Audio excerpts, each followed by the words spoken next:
Good morning, good afternoon, and good evening.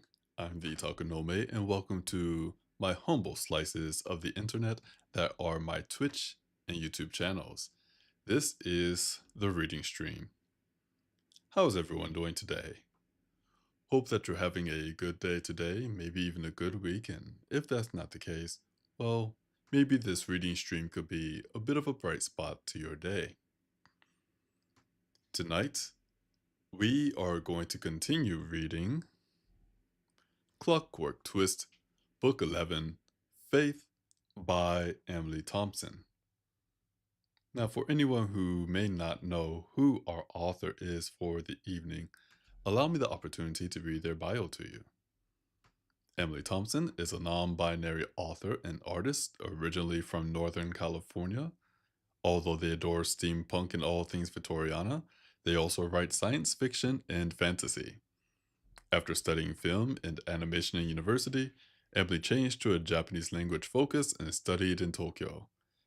After receiving a language degree and spending a number of years abroad, they now live in Washington and spend most of their free time writing at coffee shops, painting, crocheting plushies, coding, and playing lots of cozy video games. Speaking of the author, hello, Rudite.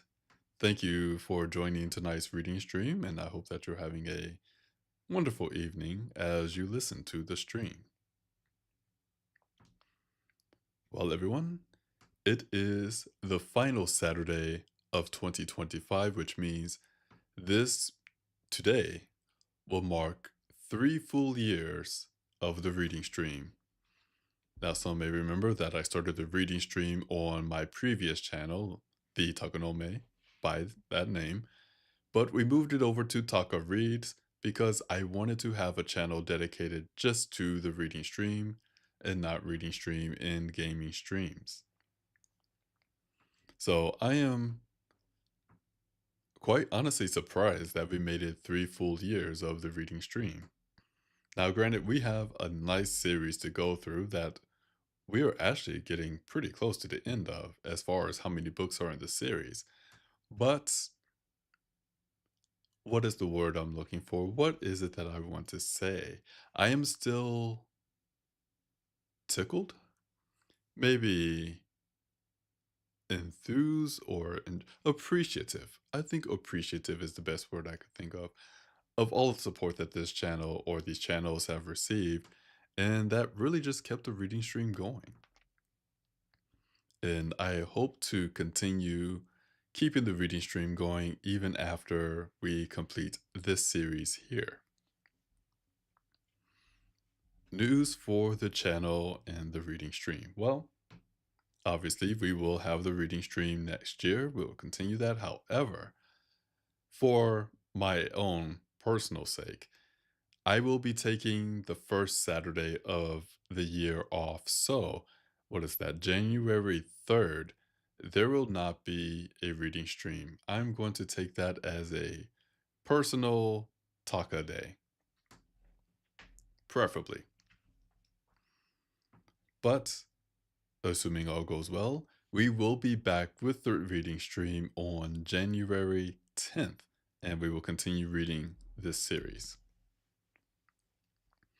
Meanwhile, I will say we do have another author in the pipeworks for the reading stream.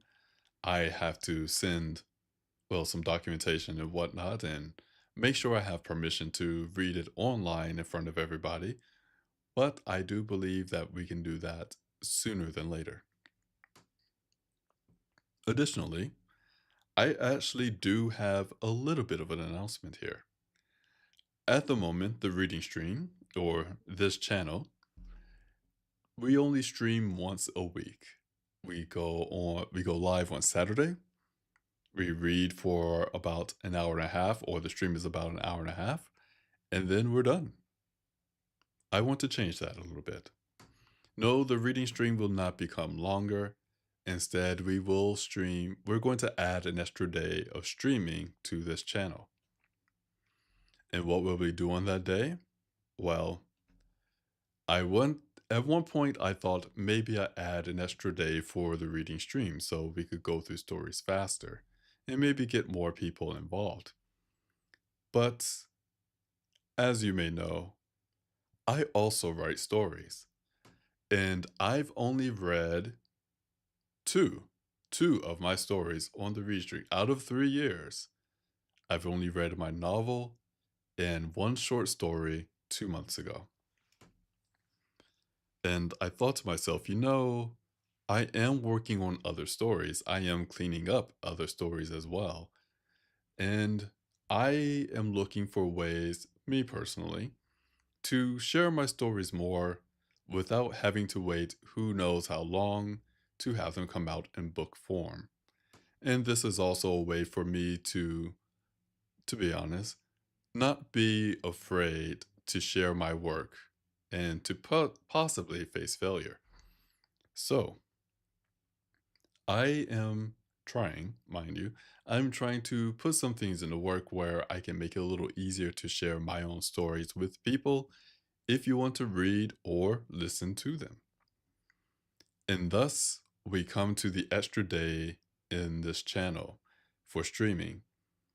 I believe next Thursday. And this will be at, oh, what time did I pick? 7 p.m. Eastern Time. So that'll be 6 Central, 5 Mountain Time, 4 Pacific Time. Everywhere else, I'm sorry I do not know the numbers off the top of my head, but 7 p.m. Eastern Time, we will have something. Well, the title's still in the workshop here, but it'll either be the writing stream or the story stream, or it will be some sort of stream. However, here is the premise of next Thursday's stream because we will start on the 1st. The idea is, well, I simply turn on the broadcasting system and I work on one of my stories. Or even perhaps I start working on a brand new story. And this will give people a chance to see one, I actually do write things. Two, if you have input on how the story wants to go, or character names, or ideas, or anything like that, I may be able to put in there. Three, just to see how can we turn the story from that sounds pretty bad to oh dear God, why did you make that happen? I also want to, for ideas that I do accept from chat in the community, I want to make sure that eventually these stories are probably likely to be published. Eventually, I don't know when, but maybe eventually. But if that does happen, I also want to make sure I give credit where credit is due for the people who do come up with ideas that are incorporated into these stories. So essentially, I will be working on my own stories. I already have ideas of what I want to write, more or less. And I am working technically on another long story that is not the Corrupted Gene series. It is a different story, different premise, more or less. No, it's a different premise. But for ideas, names, thoughts, or suggestions that are accepted into these stories, I do want to make sure I give credit to where credit is due. So keep a lookout for that. It's going to be a bit of a rough start because I'm not too sure exactly where it's going to go or how to conduct it. But next Thursday and for the foreseeable future, Thursday evenings, we will have something of a writing, crafting story stream. And if you want to work on your own story along that time, maybe just, you know, you want to have a writing buddy, if you will, that also could be arranged as well. So next Thursday, 7 p.m. Eastern, 4 p.m. Pacific, we will have a writing story crafting stream. I really need to come up with a good name for that. Other news. Honestly, I'm not sure if we have other news. Next Saturday, there will be no reading stream. I mentioned the Storycraft stream. Maybe I'll call it that. SCS, Storycraft stream. Hmm. workshopping. And obviously, to everyone out there, it's not quite New Year's Eve yet, and it's not quite New Year's, but Happy New Year's Eve and Happy New Year. And also to Erudite, thank you for the congrats on the anniversary, and thank you for allowing me to read your stories.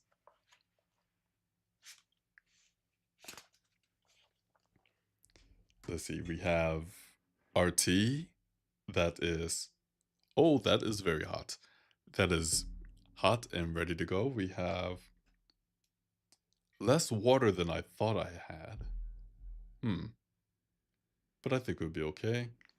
We have the book right here.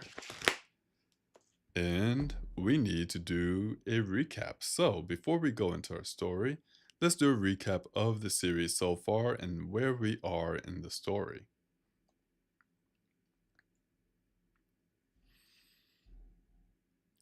For most of his life, Twist had been alone. Orphaned as a baby, he would eventually repair clocks in a quiet, cozy shop in London. Thanks to his sight, his supernatural ability, he could repair just about anything simply by touching it to find what is broken. Unfortunately, this worked with people, thus making it virtually impossible for him to make physical contact with others. His life changed when a young woman requested his help to mend the mythical Clockwork Princess. Since then, he has discovered new worlds and made powerful friends and allies along the way. With his sky pirate friend Jonas and his wonderful clockwork fiancée Mira by his side, the world is a little easier to manage. It is not all fun and games, though. Dangerous and ancient forces wish to see his demise and will do anything to make it come true. Through the use of spells and wit, Twist and his friends have managed to avoid their grim fates until now. Back at the floating village, and tensions resolved, Twist and his friends take their first steps to battle the Fae. Who will they encounter on the field? Will they see Aiden, the leader of the secretive Rooks organization? Perhaps they will have to fight off satyrs and other magical beings. The clock ticks ever closer to conflict.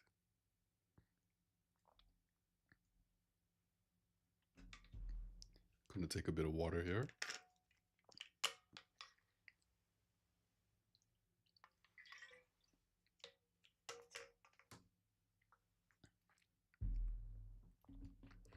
Before we begin the chapter, I should say, I also want to take a moment to say, if you have the opportunity, be sure to support the author of tonight's reading stream.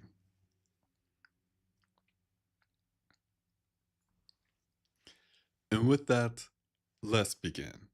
This is Clockwork Twist, Book 11, Faith, by Emily Thompson.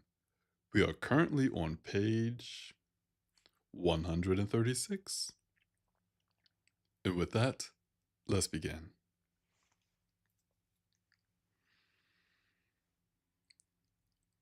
Once Palmer's involvement had been agreed upon, a plan was swiftly worked out. Without knowing if they would be able to leave again once they were inside the magical barrier, they could do little to prepare for being trapped inside. If they weren't trapped, however, the Icarus speed might be a huge advantage in any sort of escape. And so they agreed to take the Icarus inside. Kima reported that there was a hatch hidden in the center of the underside of the cloud that the village stood upon. The hatch led up into a level of dark rooms and corridors where the cipher magic that kept the village aloft and invisible was housed. They could only assume that the spell that was now keeping the rooks outside must be there as well. They all decided to approach from below in hopes of retaining some element of surprise. Once inside, the first priority was to locate Aiden and to assess what they needed to do to get the villagers out of harm's way before the spell was broken. Without any idea of what was happening in the village, however, no one knew exactly what needed to be done about the villagers. Mira offered to use her ghostly abilities to sneak into the village unseen and gather information once they were inside the barrier. Kima also asked Mira to find her father, who could be a useful ally in their fight thanks to his good standing in the village, as well as the likelihood that he would agree to any requests made by his daughter. Jonas and Twist took to the bridge and prepared to approach the village. Kima saw to the ship's balloons so that the airship would remain well out of the magical barrier until they wanted to rise up through it. Tasha and Nico gathered their weapons and prepared for battle, while Vane and Rafe chatted idly together, apparently unconcerned with the coming dangers. With a hard look at the sky and an eventual shrug, Pamuk confirmed that Kima would probably have to pilot their airship through the barrier for the spell to let them through. Twist and Jonas stood in silence together while they waited for Kimo on the bridge. Twist's mind inexplicably calm as it often became before battle. There was nothing else to work out for the moment. From this point on, they could do nothing but wait and see what they'd come up against. The buzzing at his neck was calm, but still dim and quietly unhappy. Twist looked at Jonas to find his eyes slate gray and thoughtful. Are you going to be all right in there? Twist asked him, nodding at the invisible village hanging in the sky above. Why wouldn't I be? Jonas asked back, frowning. Twist shrugged. I'm just asking. Jonas gave a sigh. Kima's actually giving Pamut a chance to prove himself, and I'm sure he'll do fine.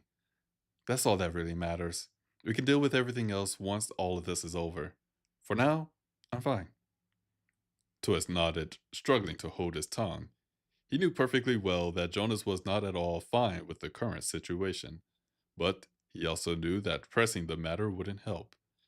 He consoled himself with the fact that Jonas was his most violent and aggressive when he was unhappy, and so would probably do quite well in any coming conflict.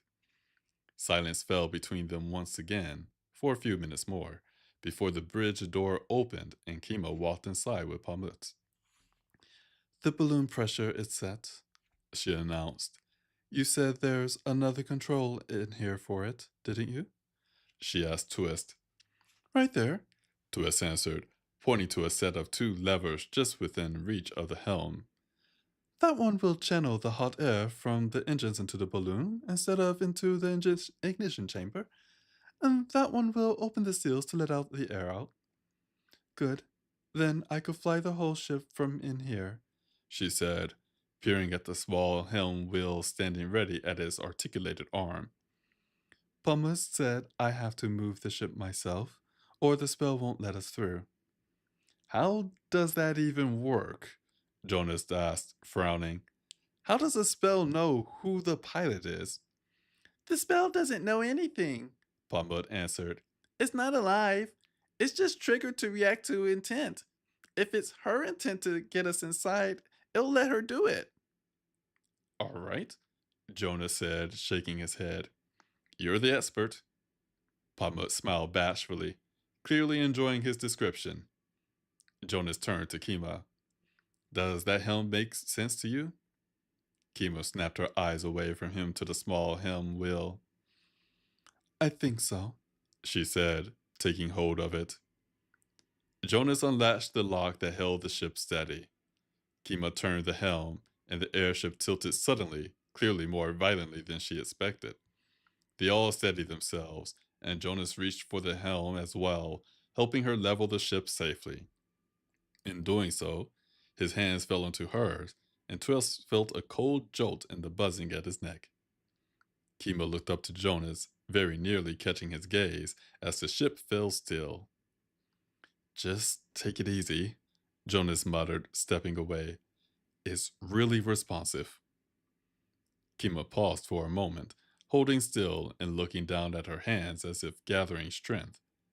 Then she snapped her head up, once again calm and ready. How do I move the ship forward? That's my job, Twist announced. I can give you some thrust to get us right underneath the village, and then you could pilot us up through the barrier. Will that make the spell happy? Kima and Jonas looked to Pamut to answer. I think so, Pamut said. It should only matter who's piloting right when we're crossing the barrier. That sounds like a good plan, Jonas said. Kima nodded in agreement. All right, Twist said, heading down the stairs. He took hold of the speed controls, doing a quick check on the warm engines with his sight. Ready when you are, he called up to Kima. We better make this quick, Jonas replied. Give us 20% and be ready to stop. Twist did as he was asked, feeling the airship leap swiftly into speed as he did. He could only imagine what the rooks around them might think of this motion. Surely they wouldn't try to stop them until it was too late. After all, they would expect to see the Icarus strike the barrier instead of passing through. When Jonas ordered a stop, Twist did so as quickly as he thought safe.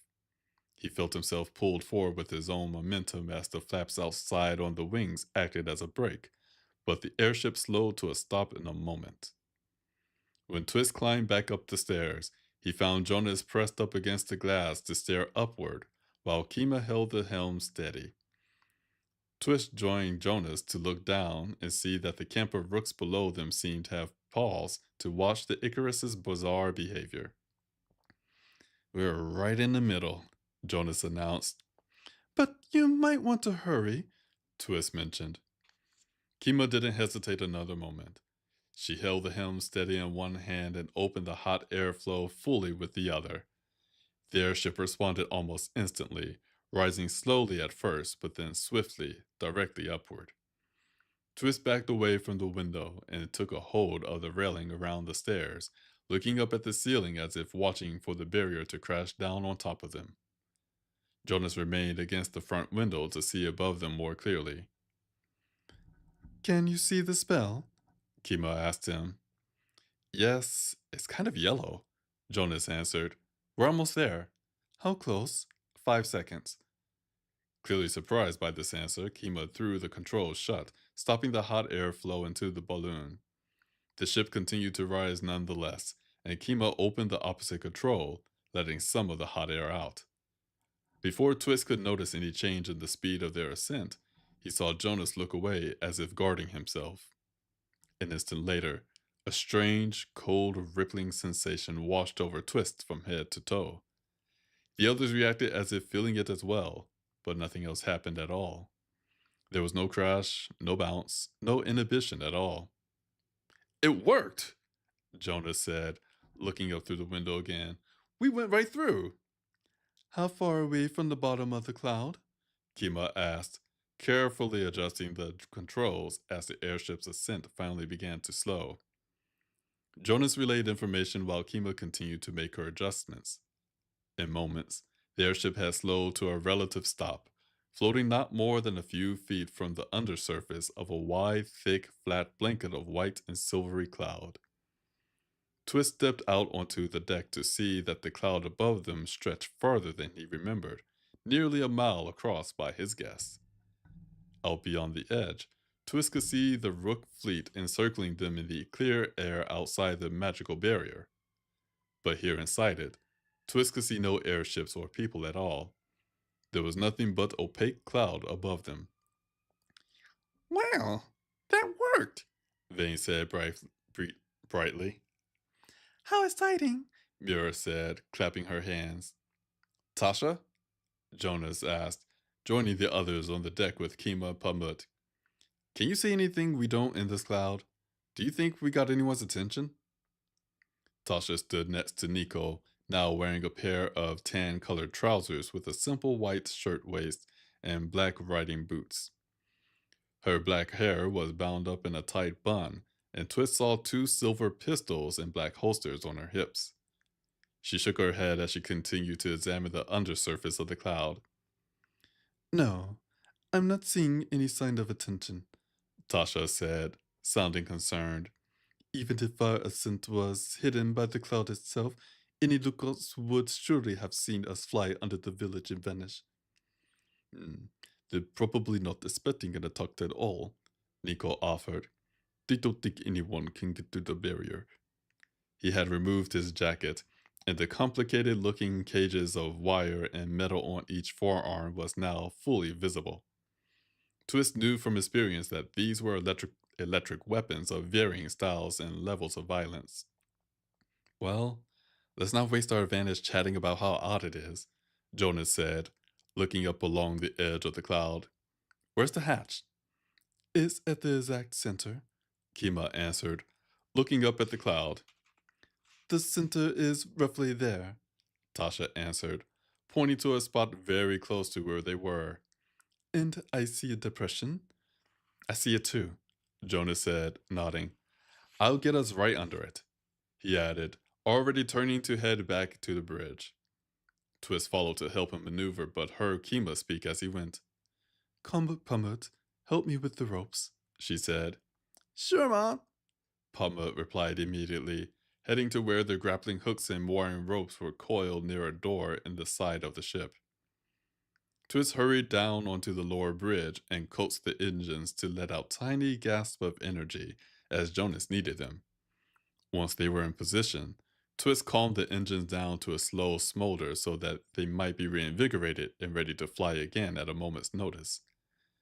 Jonas locked the helm and retracted the airship's bird-like wings to help her sit in place despite the playful wind that whipped about under the cloud. Twist and Jonas rejoined the others to find that Kima and Pamut had tossed small grappling hooks up into the cloud, and the hooks were now stuck fast despite the fact that they were apparently sucked into nothing but silvery mist. Once they were moored, Kima threw one more hook up into the cloud. This one gave a metallic sound as it struck, and held on to something deep inside the depression that Twist had only just spotted himself. Kima then climbed up the rope as easy as could be, despite the vast drop to the rook camp in solid earth far below her.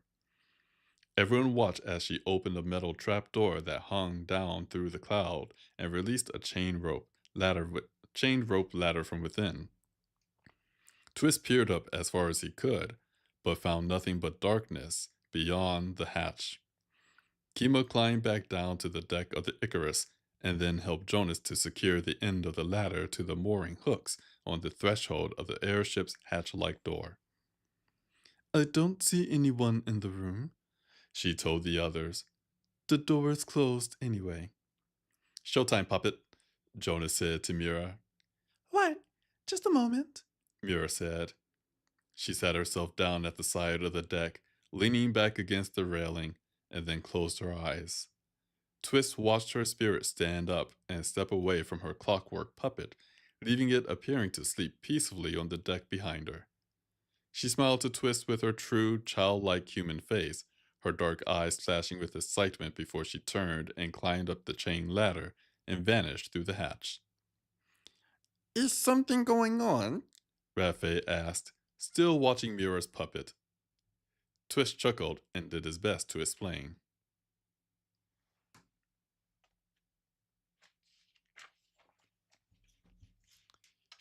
Here we're going to take a chapter break. Oh, we have a couple messages. Erudite wrote, thanks for the support. For me too, of course. To Black Rose, hello. Welcome to the reading stream. And for anyone else who is joining in at the moment, but maybe not in chat, welcome to the reading stream.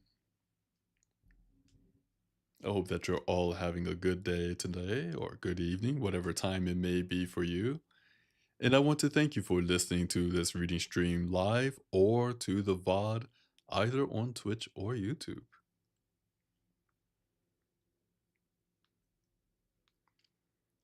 And we're going to try a sip of this tea. Now, this is brand new tea. Very brand new. I just opened it about 30 minutes ago. My shipment of tea came in recently that I will talk about, and if you are a regular of this stream, you know exactly where I bought this tea, but for those who do not know, hold for about 20 minutes or so.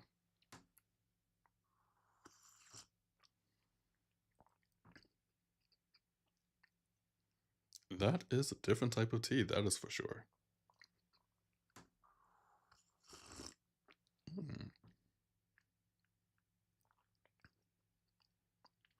It reminds me of something I will find in a cafe. What is this taste I'm tasting?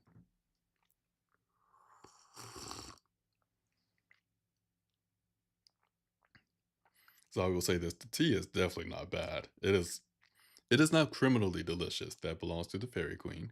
But this tea, it's actually very good. Hmm. Interesting. It is a very interesting taste. But we will talk about that in the coming, well, probably after this next chapter. Let's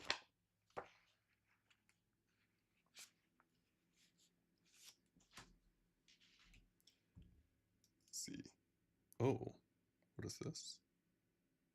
Okay, we are good there. Erudite asked, does it taste like hipsters? Beard oil vinyl. It Perhaps it does taste like hipsters. When I drink of it, I do think of hipster cafe. But beard oil vinyl, Well, I did taste my vinyls recently, and I can say that this tea does not taste like beards, oil, or vinyl.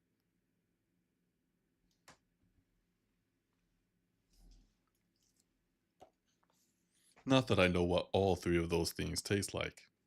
Just to clarify.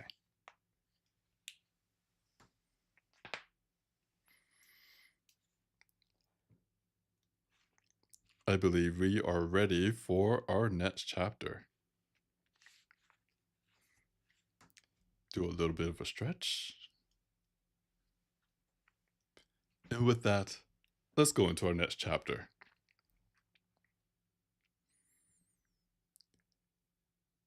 Everyone waited in relative silence for Mira to return with news.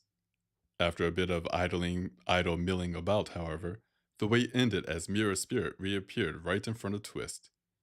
Jonas and Twist both looked to her expectantly, although no one else seemed to notice her sudden appearance. Mira took Twist's hand in her chilly, soft fingers. How bad is it? Jonas asked, calling confused glances from the others. Well, there are ciphers about, Mira began, answering him, but not too many, really. Jonas looked to Twist. What? What? Vane echoed instantly, looking bewildered. Mira's back, but I can't hear her, Jonas explained quickly. Twist, would you mind telling us all what she's saying? Oh, I forgot, Mira said, before vanishing from sight. Twist jerked in surprise, but his questions were answered the moment Mira's puppet stood up. Here, this is easier, she mentioned, stepping closer. Now that everyone's confusion was waning, Mira went into more detail about what she'd seen in the cloud above. There were only a handful of ciphers in the dark rooms and hallways that filled the structure buried inside the cloud, and none of them seemed at all agitated, meaning that the presence of the Icarus was likely still unknown to them. Everyone agreed that they should be able to subdue the ciphers with little difficulty, or else slip by them undetected if they were careful. Up in the village, however, all of Kima's people seemed to be locked up in large holding pens, while the ciphers moved freely throughout the rest of the village. I found Aiden, Mira mentioned as well. He looks alright, but he's acting very strangely. He's just staring into space and calmly answering questions that Loki is asking him. But there are satyrs with Loki, and more out in the village. I think there might be more I didn't see. Have you seen my father? Kima asked her. Yes, I think I spotted him, Mira said. But he's locked up in a pen with the others. I can go get him if you want, Rafe offered. If Mira can explain exactly where he is, I should be able to get there, grab him, and pop back here without being noticed. How will you get there without being seen? Jonas asked. Do you have some invisibility powers now, too?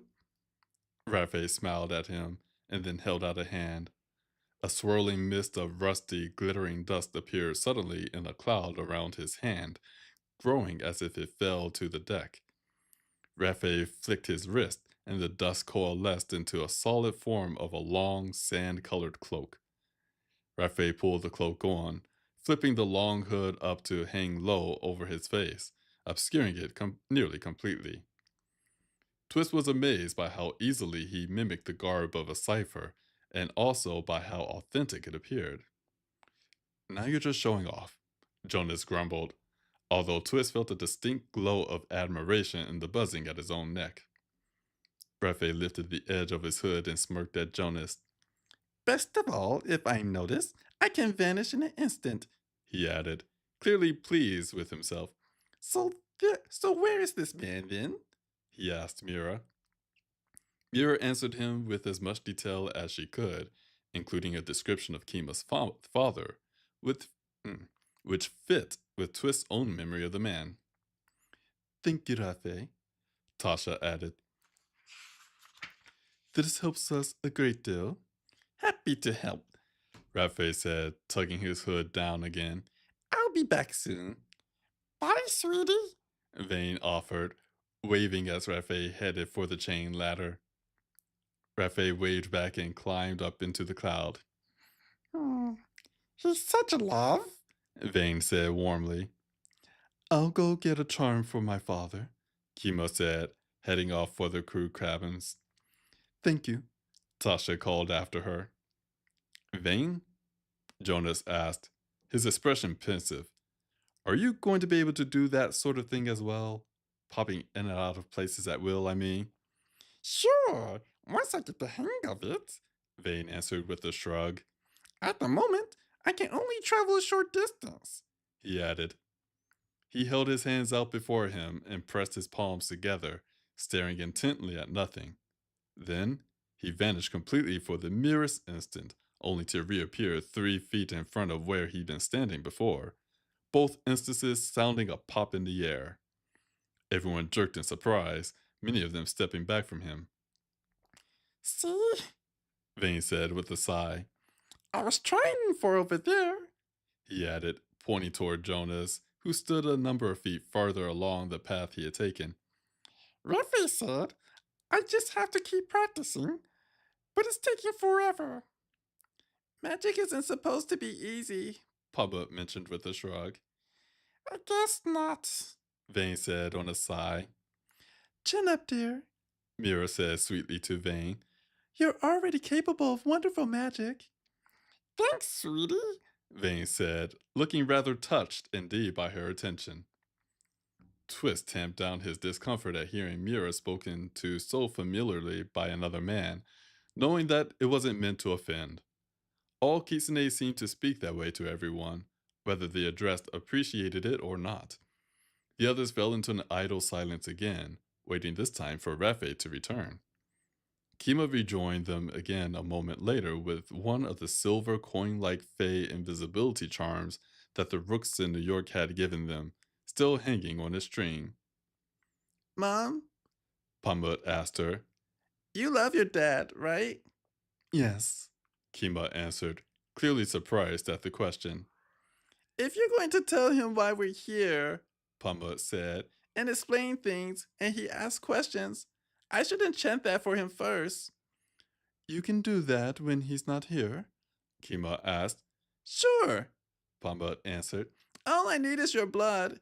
Just think about him when you put on the charm. Kima agreed, as if this were a perfectly ordinary request, and pulled a small knife from the leg of her boot. Pamut spun his magic swiftly, muttering over the charm and tracing the symbol with his fingertip. Kima pricked her finger and then pressed her blood into the engraving, and Pamut muttered on some more. He then stopped muttering and held the charm up to the light, smiling. That's good, he announced, handing the charm back to Kima. Thank you, Dua, Kima said to him as she took it back. A popping sound brought Rafe suddenly into existence in the center of the deck, holding the wrist of another man. Most of the others on the deck jerked in surprise. The other man gasped at being suddenly transported and tugged his wrist out of Rafe's grip. This new person was dressed in a simple suit of rough woven cloth trousers and shirt, with a cloak pattern and a complex design of blues and reds. His long braided hair had gone silver long ago, and his face looked like the product of many years in the sun, but his dark eyes were alert and wary. Twist remembers seeing Kima's father wearing colorful beads and feathers in his hair and about his person the last time they had met, but all of these were now missing. Kima's father looked about him as if expecting an attack, but he froze on the spot the instant he caught sight of Kima. The two of them stared at each other for a moment, both wearing twin masks of surprise and bittersweet joy.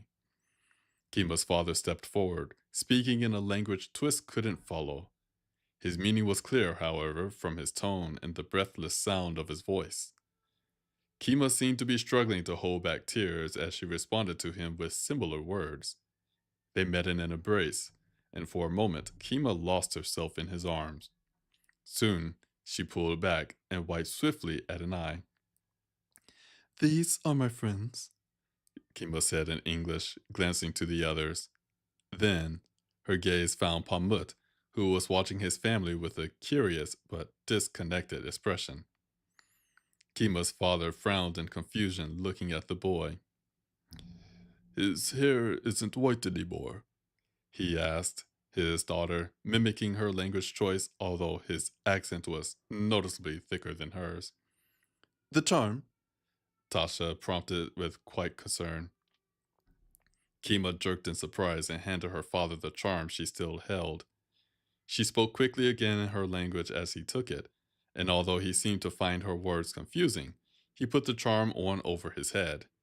Everyone else seemed to relax. This isn't Storm, Kima said, stepping closer to her son. She drew him to stand before her father and smiled proudly. Storm was an evil creature, pretending to be Pamut. This is the real Pamut. We rescued him. Pamut seemed uncomfortable with being presented in this way, and he looked up to his grandfather awkwardly. Kima's father spoke questioningly, abandoning English. Kima replied brightly, speaking quickly. The two went on at some length, Kima's expression only growing happier and more proud, while the father's face turned pale with dismay before finally lighting up with joy. The others waited patiently through this exchange, although Jonas shifted uncomfortably when Kima gestured toward him once or twice. Kima list Mira, apologies. Mira listened with obvious understanding thanks to her ghostly ability to understand all languages, but everyone else was left to speculate. Finally, Kima's father dropped to one knee and opened his arms invitingly to Pamut. The boy was startled by this, despite the blissful and warm smile on his grandfather's face, and didn't move when the man spoke. Go on, Kima urged him. Give your grandpa a hug. Pamuk complied, stepping forward, and let the man draw him into an embrace. Kima's father seemed rather overcome with joy to hold the boy, while Pamut was clearly surprised by the entire experience. Jonas chuckled, watching him. He never learned our language, Kima mentioned to her father. I'm trying to teach him, but it's going to take some time, I think. That's all right, her father said, pulling back to look at the boy. He's safe now. He's home. That's all that matters. These words brought a subtle happiness to Pamuk's face, while the man patted him encouragingly on the shoulder. And you, Kima's father said, standing quickly and turning on Jonas. I'm sorry, Jonas yelped, his arms raised as fright tingled in the buzzing at Twist's neck. Kima laughed while her father advanced on Jonas and took him by the shoulders. Jonas held still, his eyes diverted from the other man's, but still open as he watched for attack. Rather than attack him, however, Kima's father embraced Jonas as well, giving him a firm and hearty hug. Oh, Jonas muttered, just as startled by the man's emotions as Pamut had been. You dragged my grandson from monsters, Kima's father said, pulling back again to look at Jonas. You fought for my family when I couldn't. I owe you a debt. Oh, Jonas muttered again, pulling on a smile. Kima, what did you tell him? he asked swiftly, bewildered. The truth, Kima said with a shrug. Mira nodded, looking smugly at Jonas. Twist smiled as well, recalling the heroic moment when Jonas had leaped through a magical portal to pull Pamut to safety when the Fae had tried to drag him back. That, however, had only been the beginning. Twist glanced back to find Kima looking at Jonas with a far softer expression than she had in days. Twist could only guess that answering her father's questions had reminded her of all the good that Jonas had done for her and her son. I owe you all a debt, Kima's father went on, turning to the others now. You have all protected my family. Thank you. Twist and the others offered grateful sentiments, but Kima was the first to return her attention to the task at hand. But what's happening here? She asked her father. Why are our people all locked up? His expression darkened as he answered. The ciphers turned on us. They're not gods. They are evil men, but their magic is powerful. We couldn't fight them. We surrendered to keep our lives. They put us in the same cages we used to hold sighted Americans. Some tried to fight, but the ciphers killed them. They killed Haiwi because she led the attack. They have no mercy. Kima gasped at the name he mentioned. Then who leads us now? No one, her father said, shaking his head. We can't fight without a leader, and their magic is too strong. I was glad you weren't here, he added with a sigh. But why are you here now? Are we under the village? He asked, glancing up at the cloud above them through the airship's glass canopy. You should leave now while you can. Kima shook her head, her expression stoic and strong. No, my friends and I are here to help. We think we can break the spell that is keeping the rooks out and let them fight the ciphers. But we want to get our people out of the village before that happens. We just need to work out how to do that. Kima's father stared back at her in stunned silence. Tasha turned to Rafe. How many people can you transport at once? Just one, Rafe said, shaking his head. I'm afraid I won't be able to free everyone very quickly, if that's what you're thinking. Tasha nodded, clearly still working on a plan silently, while the others slipped into similar postures. How did you do that to me? Kima's father asked, turning to look at Rafe with a worried frown. I'm a kitsune, Rafe answered with a shrug. Oh, what? An immortal fox spirit from Japan, Rafe clarified politely. We both are, he added with a nod to Vane, who waved to Kima's father with a friendly smile. I see, Kima's father muttered, still looking rather confused. Twist chuckled and shook his head. He could easily sympathize with the poor man, even if Twist was now quite used to being surrounded by strangeness himself. Oh, Kima gasped suddenly. You can call him Poigon, she stated, speaking directly to the kitsune, but indicating her father. Don't say your name if they can hear you, she added to him aside. Their magic is strange. Should I feel offended by that? Vane asked Rafe. No, our magic is strange when you really think about it, Rafe replied with a shrug. Poigon appeared to accept his daughter's advice, whether it made much sense or not. Are our people in all three of the cages? Kima asked. Yes, he answered. There's not much room. Hmm. Would your people follow strangers like us? Tasha asked, gesturing to herself. If we set them free and told them to run here to the ship? Kima and her father each fell into a thoughtful silence, considering her question. How would we even do that without getting captured ourselves? Jonas asked Tasha. Buffet just managed it with very little difficulty, Tasha answered, gesturing to Rafe, who still wore his counterfeit cipher cloak.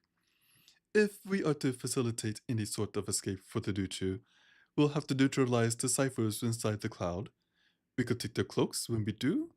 That should leave us with enough disguises to send people to each of the three cages and release everyone at once.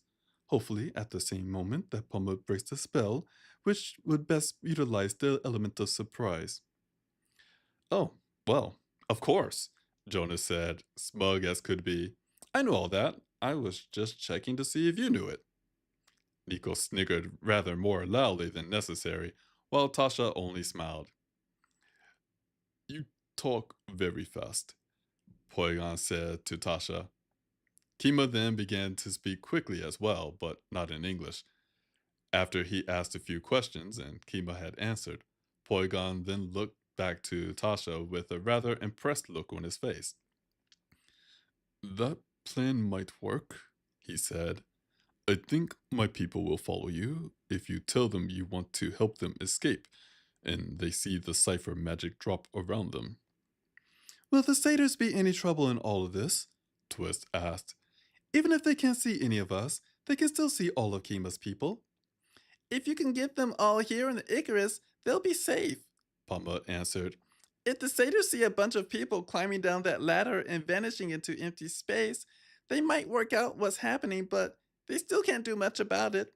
It would take time to break down my warding, even if there are a lot of them working on it. We'd probably have time to move out of the way. Twas and the others were generally happy with this answer. There wasn't much else to be done after all. Kima smiled to her son, pride now alight in her eyes. What do you think, Pumbit? Tasha asked him. Can you break the spell at a moment's notice? If it's the kind of spell I think it is, Pumbit said, nodding. And if the ciphers keep any supplies at all, I should be able to find what I need.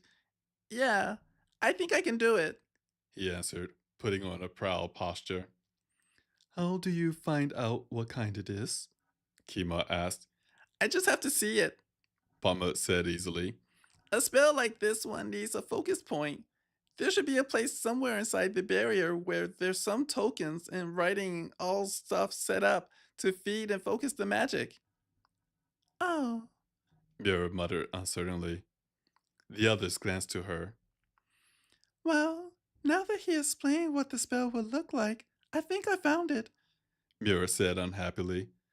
There are three satyrs guarding a room in the cloud that has a circle of funny looking writing on the door, on the floor, with some crystals and things. But they're satyrs, Jonah said. Can't we just walk right up to them without seeing them or hearing a thing? We could just clock them on the head and be done with it. Yeah, Pamba said, grinning at the idea. That would work.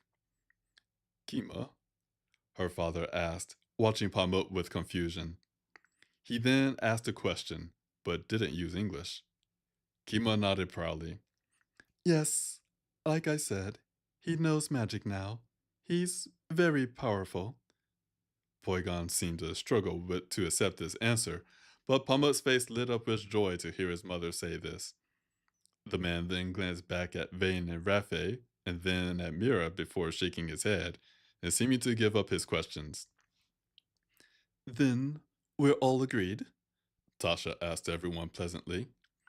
I think we are, Kima replied, while the others silently indicated their agreement. She struck Twist as looking much more confident now than she had before. Splendid, Tasha replied. Then let's go neutralize some ciphers.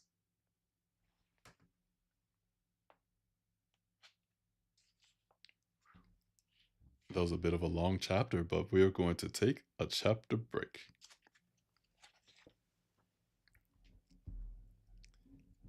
With that, we're also going to take another sip of tea before it gets too cold.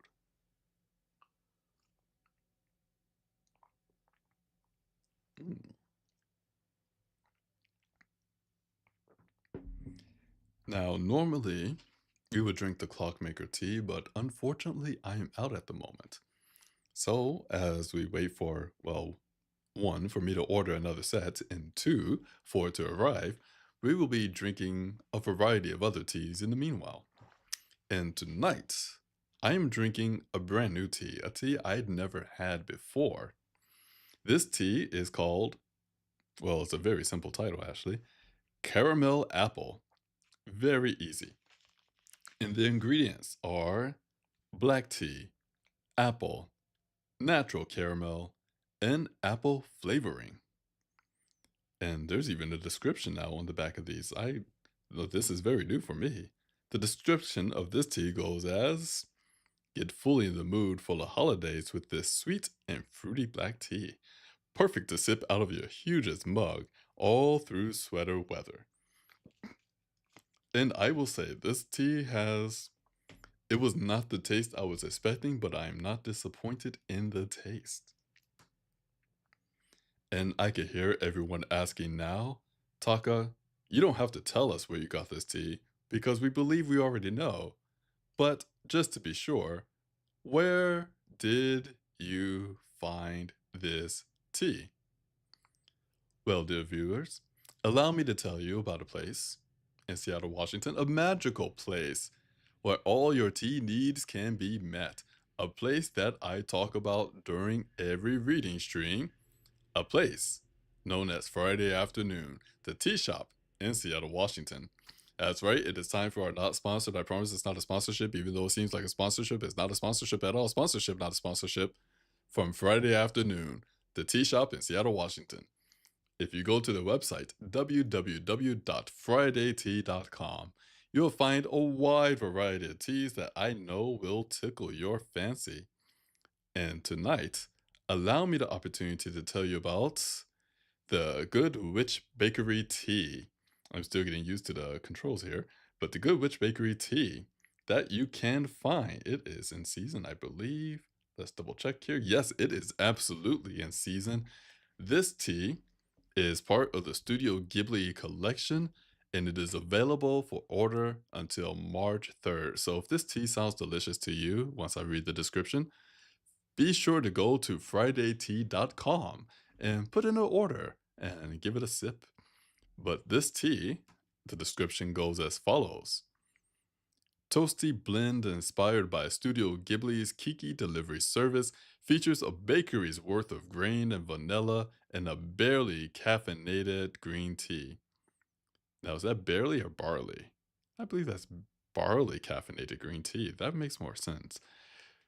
Cheerful red goji berry warms your heart over a small stove of courage, and the lingering spice on your tongue leads cheer to your chants with friends. This is the magic of the Good Witch Bakery. Ingredients: roasted green tea, roasted barley. There's gluten in this one, so if you are gluten or if you have celiac, this may not be the tea for you. Ginger, puffed brown rice, goji berry, allspice, and natural vanilla flavoring. Which honestly, that doesn't sound bad. And there are actually 10 reviews here, but we always do 3.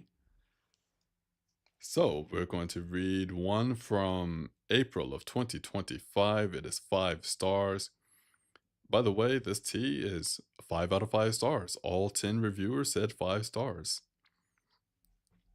So, the first 5 stars that we see on the page from April of 2025.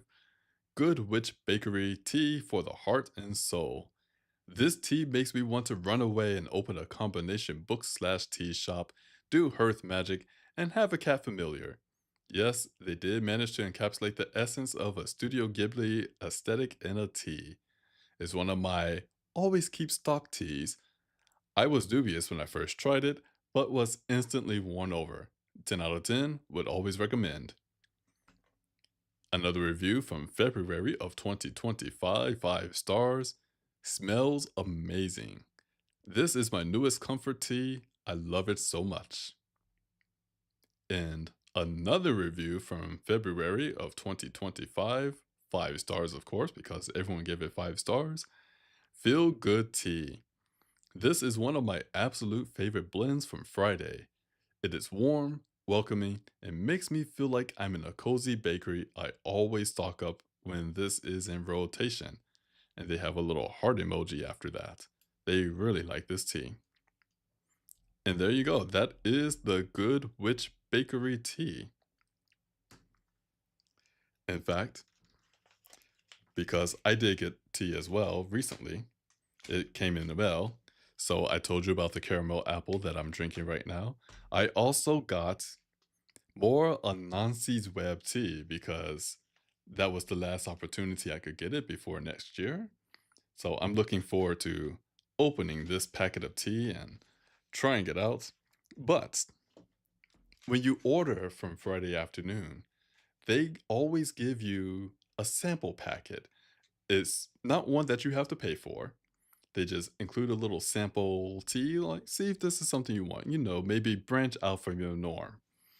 And I thought this was very appropriate, and I might try this out for a reading stream. It is titled Nose in a Book. A little on the nose, pun intended, and the ingredients: black tea, apple, marigold, rose petal, natural vanilla flavoring. I am curious to see what this tea tastes like. It sounds very herbal. Black tea, apple, marigold, rose petal, and natural vanilla flavorings. I am curious. So maybe we will try this tea for the next stream.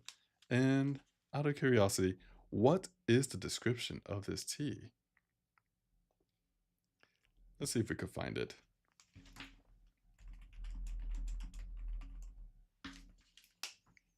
Nose in the book description goes as: it is inspired by a Disney princess.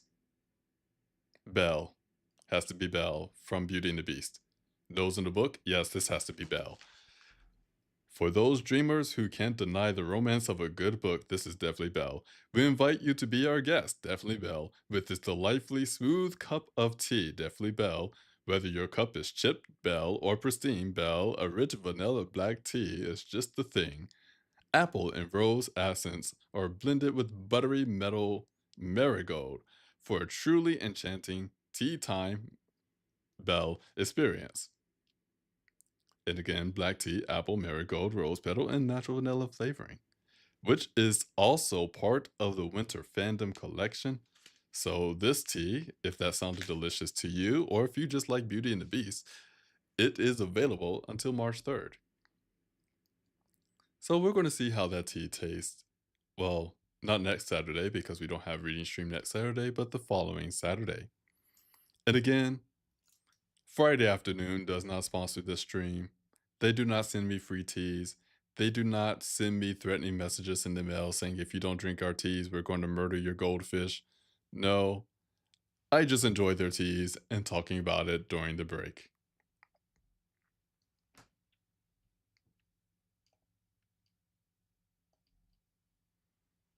There we go. I had to block spam in the chat there that I can see.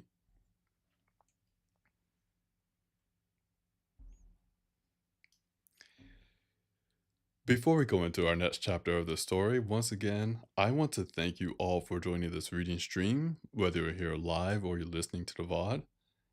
And I want to remind you to be sure to support the author of this story if you're enjoying their story.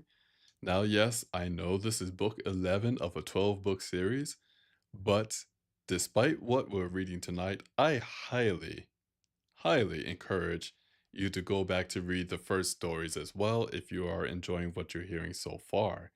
I will say that I've read the first 5 books twice. Oh, let's see. I read the first 5 back in 2015, 16, and then when I reread it again, I knew what was going to happen, but it was such a joy to reread it again. So even though there may be some things that people may not know what's happening now in the books, and that can be explained in the earlier books, I will say the earlier books are definitely worth the read.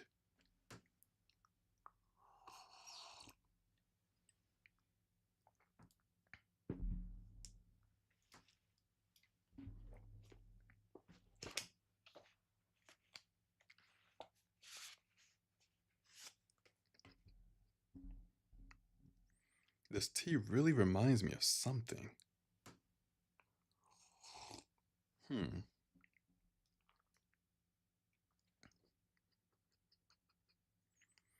It's very interesting. It's a very interesting blend.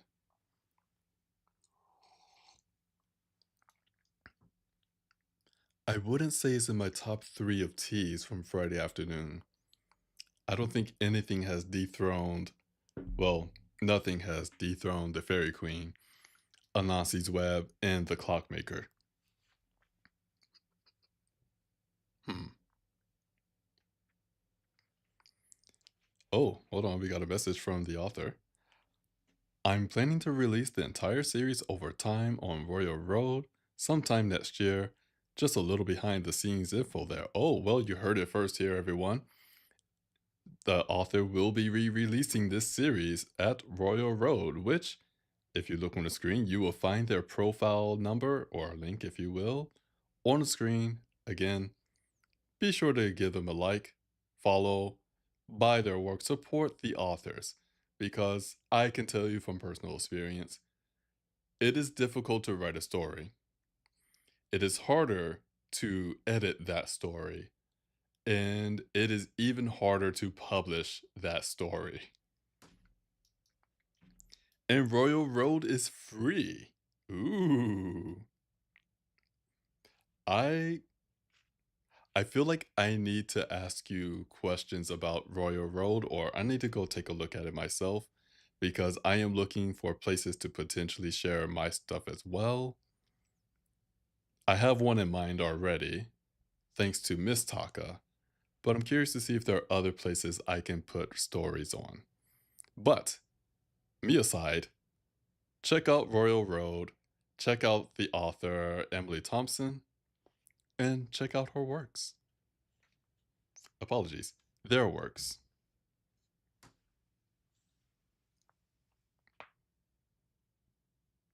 Mm. Ooh. With that, I believe, well, we can definitely get at least one more chapter in. I'm doing a quick look here. I think we have time for at least one more chapter, maybe two. So with that, let's go into our next chapter.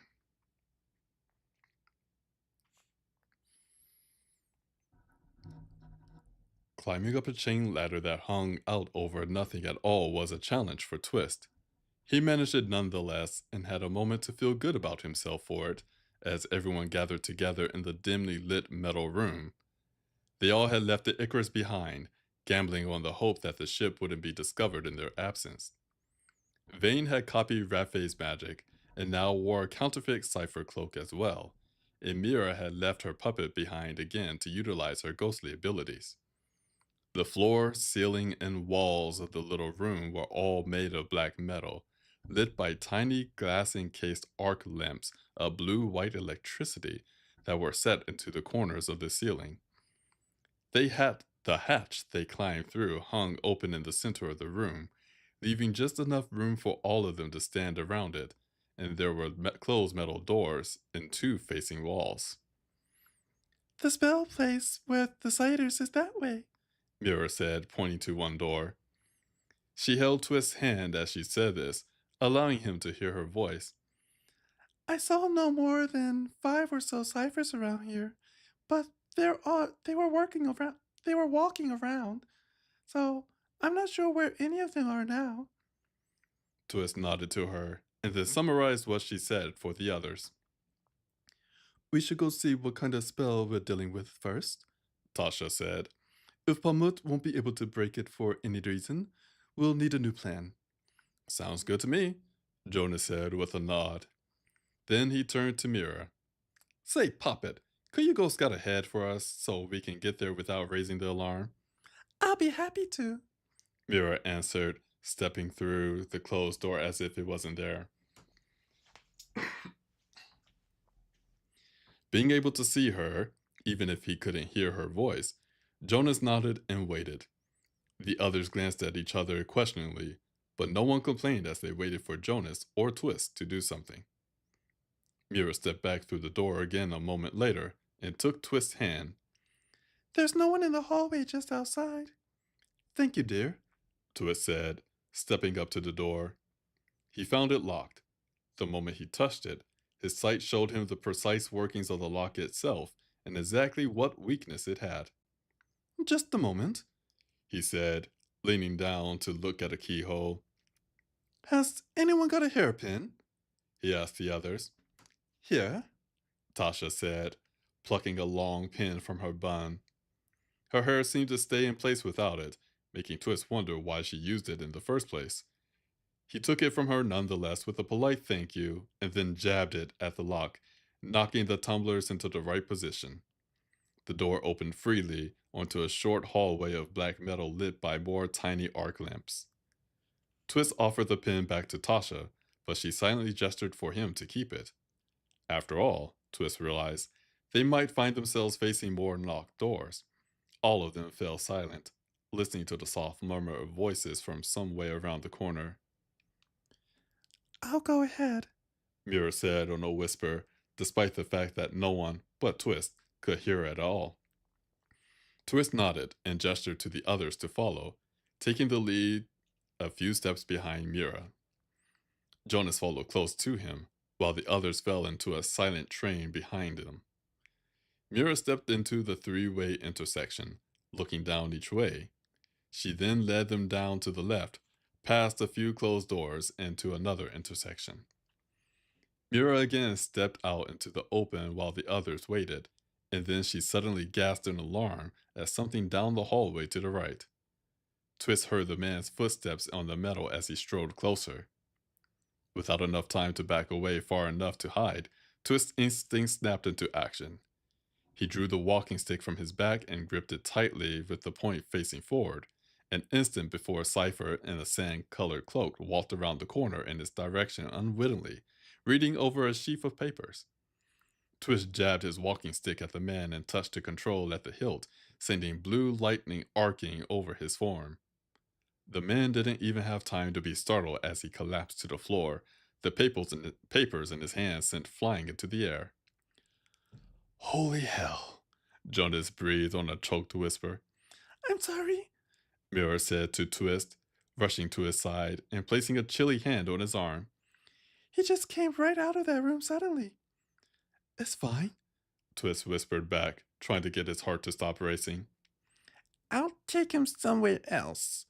Raphael offered softly, already reaching down to the uncautious cipher. Wait, let's keep the cloak, Kima said quickly, but just as softly, moving to help Raphael get the garment off the cipher. The cipher was left in a somewhat rumpled gray suit and bare head, but none the worse for wear once the cloak was removed from him. Kima stood and tossed the garment to her father, who quickly pulled it on. The cipher, beginning to stir, let out a low groan. Twist's fingers tightened on his walking stick. Raphael grabbed onto the man's shoulder swiftly, and the two vanished into thin air with a popping sound. An instant later, Raphael reappeared alone, with another pop. There, he said with a pleased smile. Where'd you put him? Jonas asked in a whisper. Copenhagen. Twist and the others stared back at him for a moment, each equally confused by this seemingly random choice. Poigon, in particular, seemed to be struggling to keep up with all of their weirdness and was now staring at Refe as if he were entirely incomprehensible. Kima was the first to put her thoughts into order, requesting that they continue with their mission. All right, we're almost there, Mira said, beginning to lead them on again. This time, Twist followed a bit farther behind her, always making sure they could back away if they needed to. In a very short amount of time, however, Mira stopped at a corner and peered around it instead of stepping out into view. She turned to Twist with a grim expression and put a hand on his arm. We're here, She whispered. The satyrs are right there, guarding the door to the room with the magical stuff. But there's no one else, just the satyrs. Good, Twist whispered. He knew, logically, that his voice was hidden from the satyrs' ears, even if he could already hear them shifting their weight slightly on their hooves. The satyrs are just around this corner. Twist told the others softly. Nico moved forward with a purposeful stride. He stepped around the corner and looked down the hallway with a perfect confidence in his invisibility. Twist and the others crept to peer around the corner as well. The hallway ended at a closed door with three satyrs standing in front of it. Unlike most of the satyrs Twist had seen before, these had brown or golden fur and hair instead of white, and they wore green tunics over their human looking upper halves. Nico touched a control on his left hand, which released a carved, tapered, expanding bar from his wrist that took on the shape of a longbow with the soft sound of a metallic hiss. A string of blue lightning snapped into life from tip to tip, and Nico drew it back with the wire caged fingers of his right hand, pointing the bow at the satyrs. Did you hear something? One of them asked the others. Nico released the bow. Rather than firing an arrow, entire electric string flew away from the front of the bow in a wide wave that struck all three of the satyrs with force. They were thrown back against the door and collapsed to the floor, unmoving and unconscious. Show off, Jonas grumbled. Nico's bow retracted again, and he looked to Jonas smugly. Thank you, dear. Tasha said to Nico sweetly. Mira, She asked the air around her. would you check if there's anyone inside the room, please? Mira complied swiftly, stepping through the door, and she returned to say that the room was empty. Tasha thanked the air once Twist conveyed her words, and then Tasha asked Mira to keep a lookout while Rafe snatched the three unconscious satyrs away to somewhere else at a time. Twist, trying not to worry about the innocent people of Copenhagen, checked the door, finding this one unlocked. Poigon and Kima fell into a quick and hushed discussion, while Poigon gestured at Nico in clear confusion, and Kima smiled as she tried to explain. Twist opened the door and stepped into a rather large square room of black metal. Racks, shelves, and work tables took up most of the walls, each one filled with plants both dried and living, innumerable small jars of various substances, bejeweled wooden boxes of exotic design, and an impressive collection of small pots and huge cauldrons. A large circle of silver was embedded into the center of the floor, with strange symbols painted around it in white. A bowl filled with softly smoking pink powder sat in the center of the circle, surrounded by a collection of feathers, bones, and other, less identifiable things. I thought so, Pummut muttered unhappily, stepping into the room behind Twist. Looking around, the boy wrinkled his nose and waved his hand before his face as if the air smelled bad. Twist gave the air an experimental sniff but found nothing too unpleasant. The dried plants and other things gave the air a musty, unfamiliar but subtle smell. This is summer's magic. Pummut announced, looking down at the circle disapprovingly. Then those really were summer satyrs. I haven't seen any of winter since we got here. Is that good or bad? Jonas asked, now that he and the others had all entered the room. They shut the door behind them to better shield their voices from any passing ciphers. Mira remained outside but could pass through the door whether it was opened or not. Well, Summer Fae want you two to die separately, he answered, glancing to Twist as well. That means that if they see you, they won't hesitate at all to try to kill you. Winter would try to catch you, so they could be sure to kill you at the same time. Then it's a bloody good thing they can't see us, Jonas said, sounding reasonably uncomfortable with either option. Is this the spell that's keeping the rooks out? Kima asked her son. Oh yes, this is it, Pummut said, nodding. He stepped up to the very edge of the circle and put out his hand as if feeling a barrier in the air above the circle. Good, he said with a smile. It's exactly what I thought. I can break this, no problem, he added, stepping back and looking proudly to Kima. It feels like a compound spell. I think the village will become visible too when I break it, but there's plenty of stuff here. he added, looking about at the magical bits and bobs. I'm sure I can find what I need. Kima nodded. Then I want you to stay right here while we go and free everyone. I need to be sure you can break the spell at a moment's notice. Pamut frowned. But this is easy. I can do more. But we don't have any idea how to break the spell, Jonas mentioned. You're the expert on magic, I guess. Pamut said glumly. Kima glanced at Jonas suspiciously. He's right, she said pleasantly to her son. Only you can do this job, Pamut. The boy smiled back at her, clearly taking her words as a compliment. All right then. I got this. Like I said, it's easy. Good, Kimo said, patting his shoulder and looking relieved. She glanced back at Jonas, while Pamut turned his attention back to the spell, and Jonas very nearly let her catch his gaze, the two of them obviously pleased to be working together. An instant later, though, Kima's mirth faded swiftly, and she looked away from him.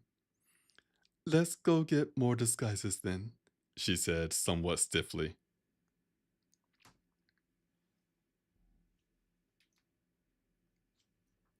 Taking a look here.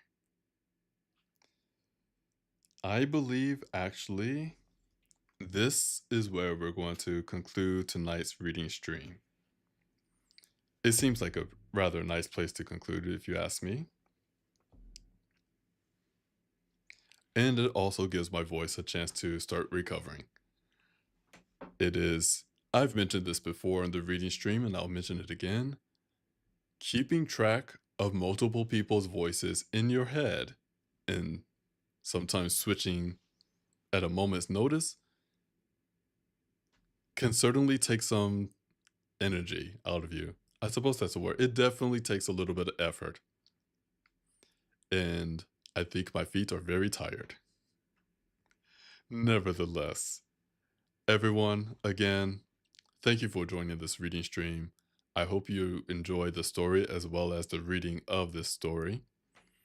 Thank you as well for supporting these channels, whether it's the Twitch or YouTube channel. I appreciate all the support that you give these channels. Again, been doing this for 3 years now, 3 full years, and it has been an honor, honestly, to take time out of the week and, well, share stories that, one, stories I did not write, and two, just to have fun with them. I enjoy reading these stories. I enjoy doing the voices, especially the creature voices. And, well, if you weren't here, I'll just be a guy on the internet talking into the void.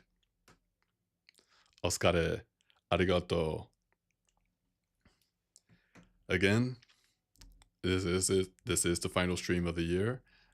I want to thank you all again for this 3 years. I will see you next year. Again, next Saturday, we do not have a stream, but next Thursday, we will have the Storycraft stream. I think I'm going to go with Storycraft stream or the writing stream. Writing stream seems too easy. We're going to maybe say Storycraft stream. But next Thursday evening, we will have our Storycraft stream where if you want to work on your own story or you just want to watch me work on my stories, that will be the time to do so. And again, be sure to support the author either by following one of the links in the screen there. And again, to everyone, Happy New Year. Be safe out there. If you happen to drink on New Year's Eve, drink responsibly. And, well, I'll see you next year. And fingers crossed that it will be a better year than this. So with that, take care, everyone, and I'll see you next time. Until then, bye-bye.